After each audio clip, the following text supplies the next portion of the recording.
বন্ধুরা, আজকে আমি এইটা রান্না করব। এইটা কি তোমরা জানো? এইটা ফুটি, কাঁচা অবস্থায় এটাকে কাঁকুর বলে।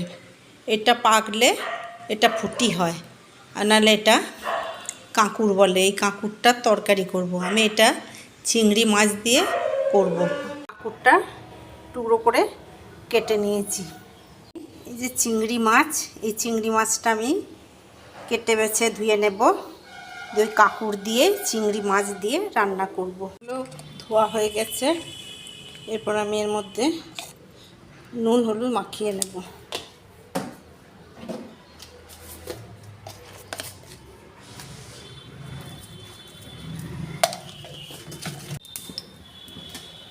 এরপর চিংড়িগুলো ভেজে নেব।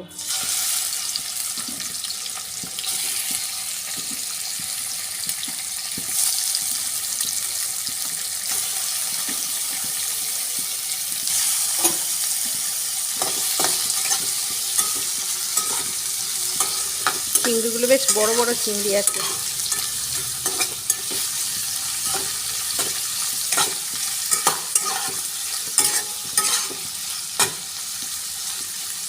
এটা ভাজা হয়ে গেছে। মাছটা এরপর আমি তেল থেকে উঠিয়ে নেব একটা বাটির মধ্যে। কড়াই আর একটু তেল দিয়ে দিলাম। একটা শুকনো লঙ্কা দিয়ে দেবো।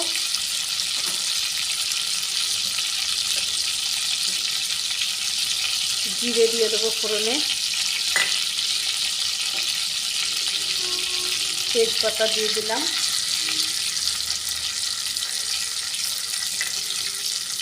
দুটো কাঁচা লঙ্কা দিয়ে দেবো। দিয়ে এই কাঁকুরগুলো দিয়ে দেবো।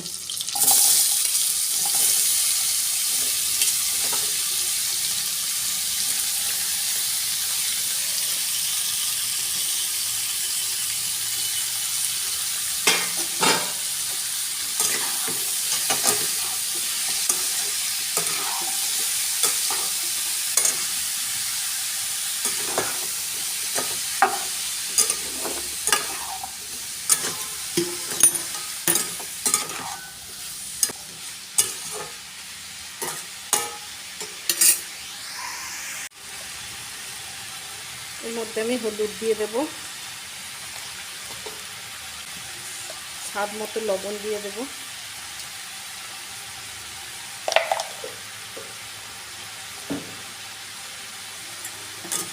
এটাকে ভালো করে কষিয়ে নেব।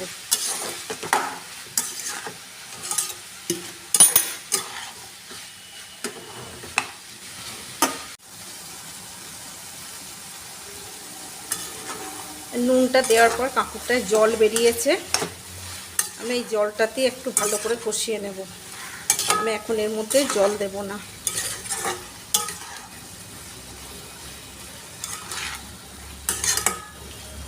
কাঁকুরটা আমার কষানো হয়ে গেছে। আমি এরপর অল্প একটু জল দেব, দিয়ে একটু ঢাকা দিয়ে সেদ্ধ হতে দেব।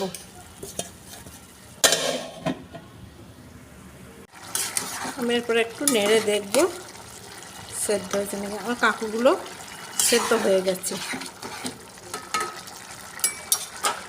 এর মধ্যে আমি একটু চিনি দিয়ে দেব, আর এই গরম মশলা গুঁড়ো দিয়ে দেব।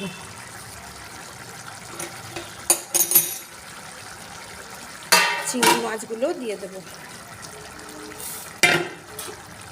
আমি ভালো করে একটু ফুটিয়ে নেব।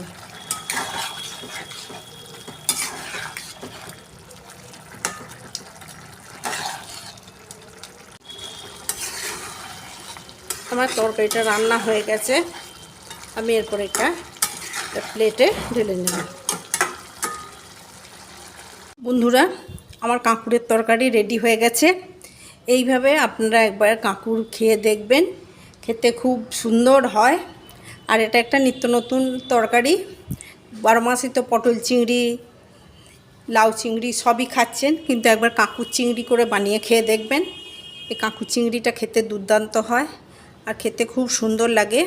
আমার এই রেসিপিটা কেমন লাগলো জানাবেন। যদি ভালো লেগে থাকে লাইক শেয়ার কমেন্ট করবেন এবং সাবস্ক্রাইব করতে ভুলবেন না।